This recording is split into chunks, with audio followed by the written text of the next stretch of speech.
கேள்வி கேட்கக்கூடாது வச்சேன், நான் கேட்க முடியாமல் இருக்கேன். உங்கள் தம்பி விஜய் இது வீட்டுக்கு அழைச்சி நிவாரணம் கொடுத்தாருங்கிறது ஒரு விமர்சிக்கப்படுது. அதை பற்றி நினைக்கிறேன்.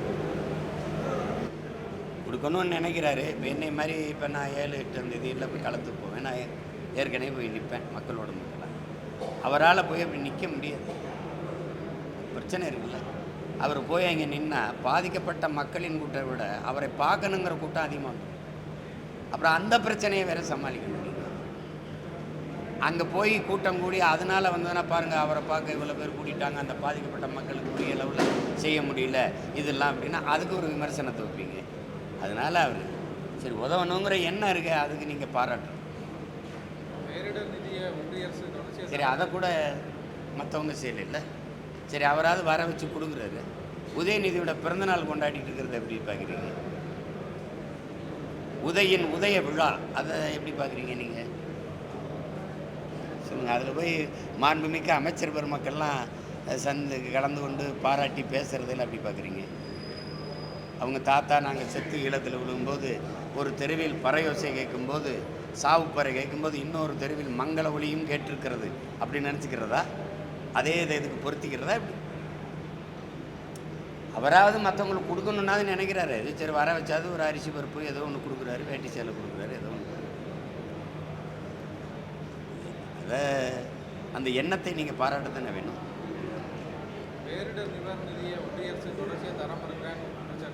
நீங்கள் ஒன்றிய அரசுக்கு ஏன் வரி கொடுக்குறீங்க?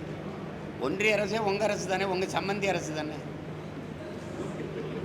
நீங்கள் பாட்டுக்கு போகிறீங்க, பார்க்குறீங்க, தேநீர் சாப்பிட்றீங்க, காலையில் மகன் சந்திக்கிறீங்க, மாலையில் அப்பா சந்திக்கிறாரு, முதலமைச்சர் சந்திக்கிறாரு, விளையாட்டுத்துறை அமைச்சர், இப்போ துணை முதல்வர் வேறு.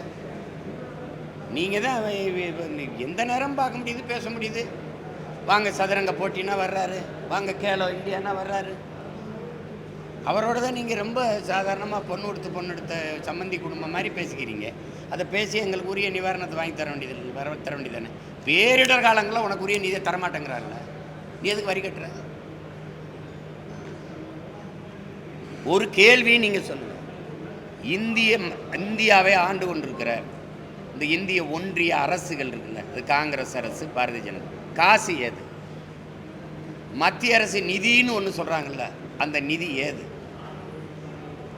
இந்த மத்திய அரசுக்குன்னு வருவாய் பெருக்கத்துக்கென்று எதுவும் இருக்கா? தொழில் இருக்கா? இல்லை ஏதாவது இருக்கா? மாநில அரசுகள் கொடுக்குற நிதி தானே. முதல் இடத்துல மகாராஷ்டிரா, 2வது இடத்துல இருக்கிறவன் இந்தியாவில் நான் தானே. எனக்கு இந்த புயலை தான் நீங்கள் சொல்கிறீங்க, பெஞ்சாலோ ஏதோ ஒரு புயல் வந்திருக்கு சாகுன்னா அதில் கொடுக்கு. தானேக்கு, ஓகிக்கு எதுக்கு கொடுத்துருக்கீங்க? ஏன் அப்படி நீங்கள் கொடுக்குற? தர முடியாது போ அப்படின்னு சொன்னால் நீ என்ன பண்ணுவ?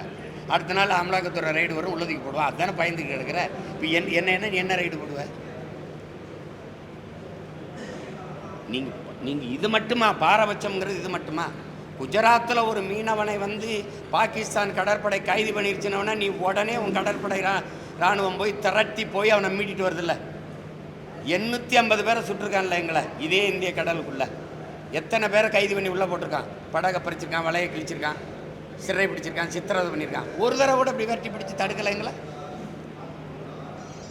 என்னை நீ வச்சிருக்கிறதே என் நிலத்தின் வளத்துக்கும் என் வரிக்கும்.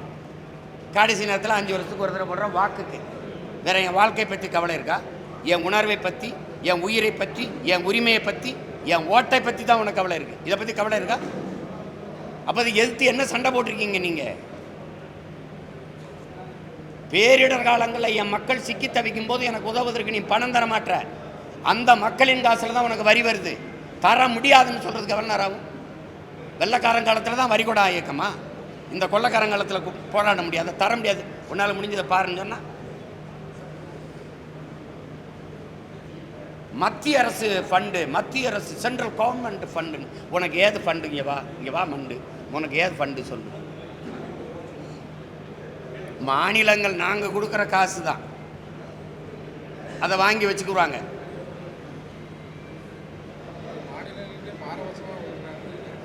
அதுக்கு நீங்கள் என்ன சண்டை போட்டீங்க?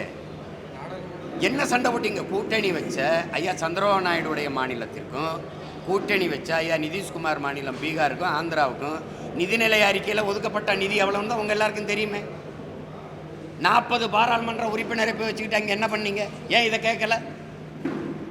கேட்கல?